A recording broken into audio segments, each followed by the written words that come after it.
Around 1200 AD, the Arab scholar Abd al-Latif al-Baghdadi traveled from Baghdad to Egypt.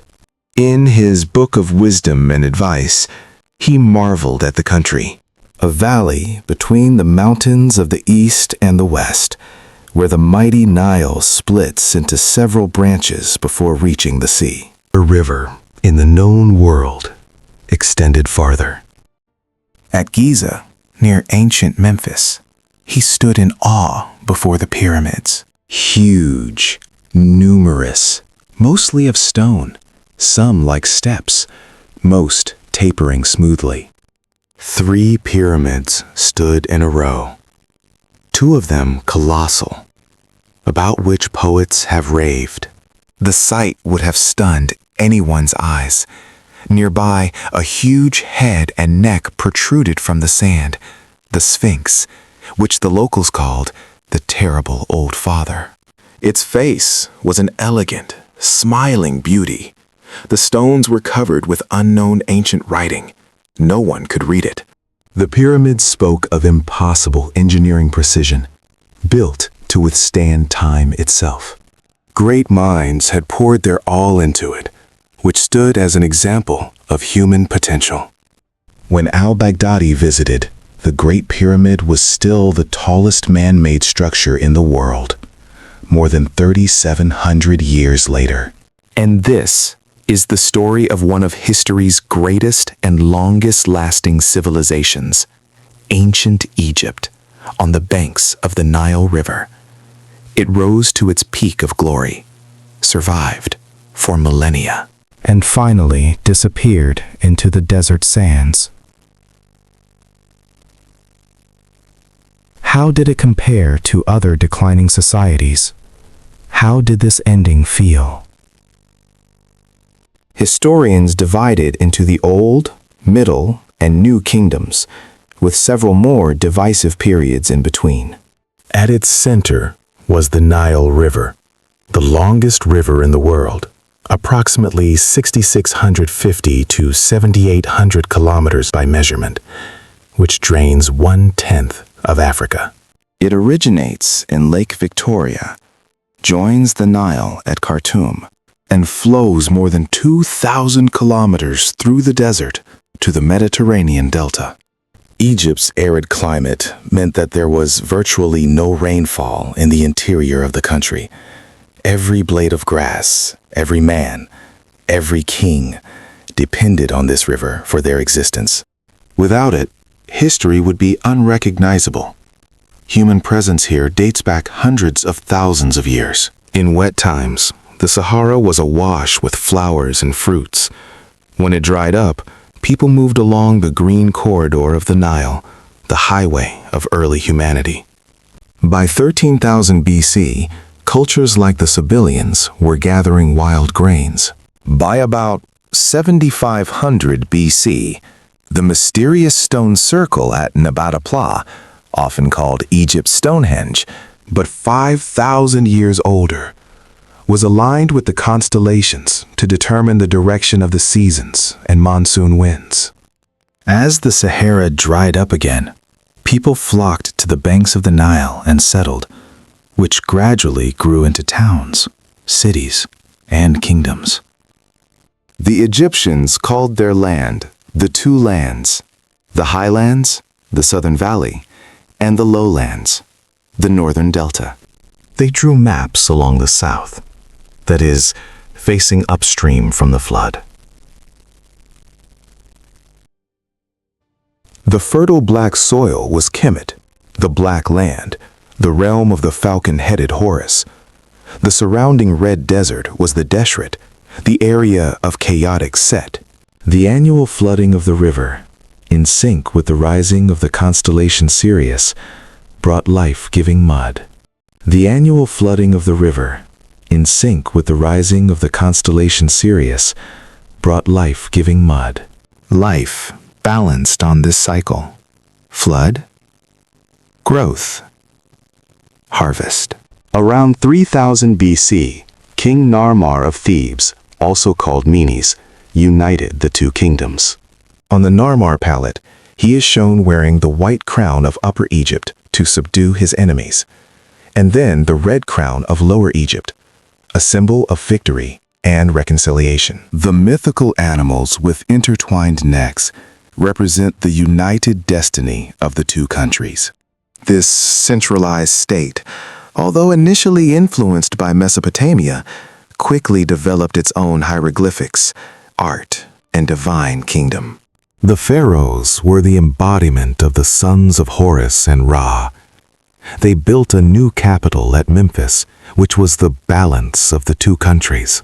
The early tombs at Abydos evolved into the larger mastabas at Saqqara.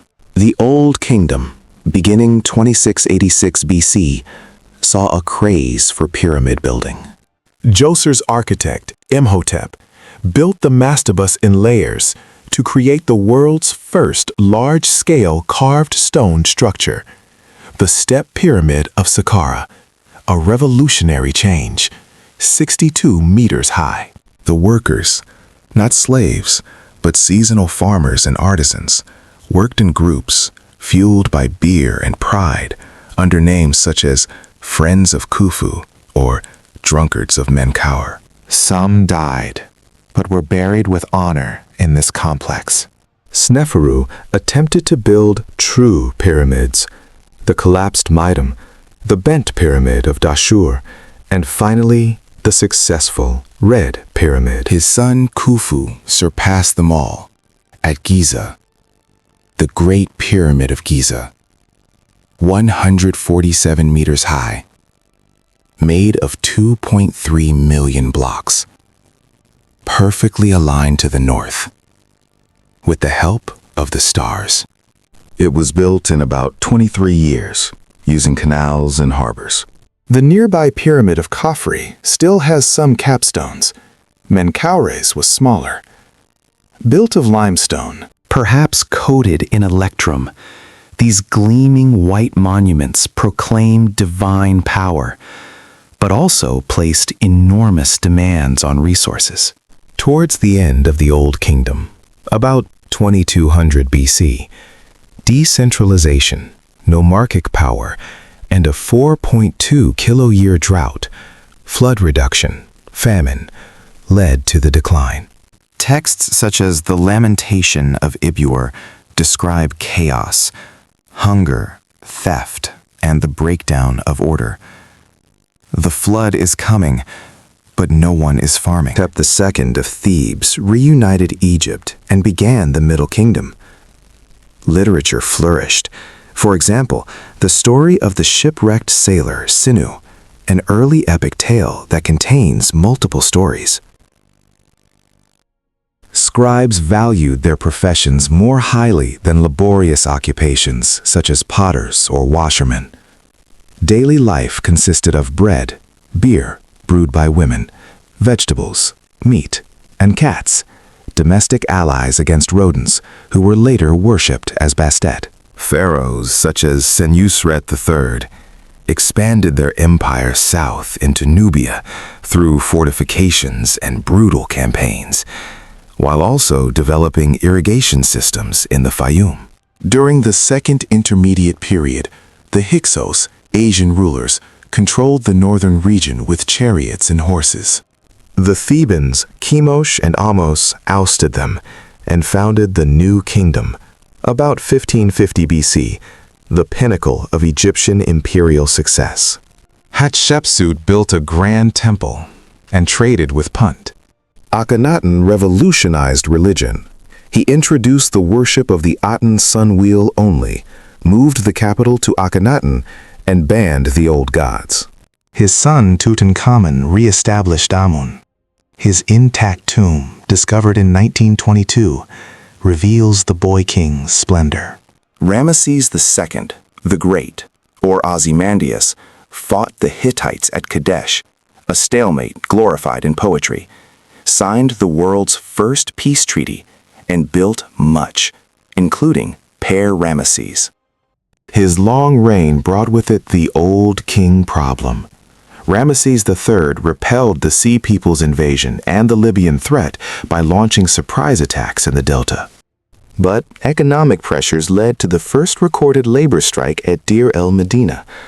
He was assassinated by a harem conspiracy. The late New Kingdom was brought to a close by drought, corruption, and the high priests of Amun ruling as feudal lords in Upper Egypt. Next came the Libyan dynasty, then the Nubian Kushite pharaohs of the 25th dynasty, enthusiasts in pyramid building, and Egyptian traditionalists like Tarka, who briefly resisted the Assyrians. In 663 BC, the Assyrians under Ashurbanipal sacked Thebes, plundering its obelisks and treasures. Egypt never fully recovered. It was conquered by the Persians, then by the Macedonians of Alexander the Great. The Ptolemaic Greeks ruled for centuries. The last ruler, Cleopatra VII, died in 30 BC, and Rome took power. The hieroglyphics disappeared. The last inscription was found in 394 AD at Philae. Ancient knowledge began to be lost. Al-Baghdadi saw the pyramids as timeless witnesses. For more than 3,000 years, Egypt had built marvels that surpassed empires. But floods, droughts, decentralization, invasions, and internal strife gradually eroded them. The poem A Middle Kingdom from Harper's Song captures that melancholy. One generation passes, another generation remains. The gods of old rest in their pyramids. Their walls are in ruins. There is no turning back. So follow your heart. No one can take his belongings with them. Like the shattered statue of Ozymandias in Shelley's poem, O mighty ones, behold my feet and despair. Nothing remains. The lonely and flat sand stretches far and wide. The Nile still flows, but the voices of ancient Egypt echo from the stones, reminding us of its greatness, fragility, and the endurance of time.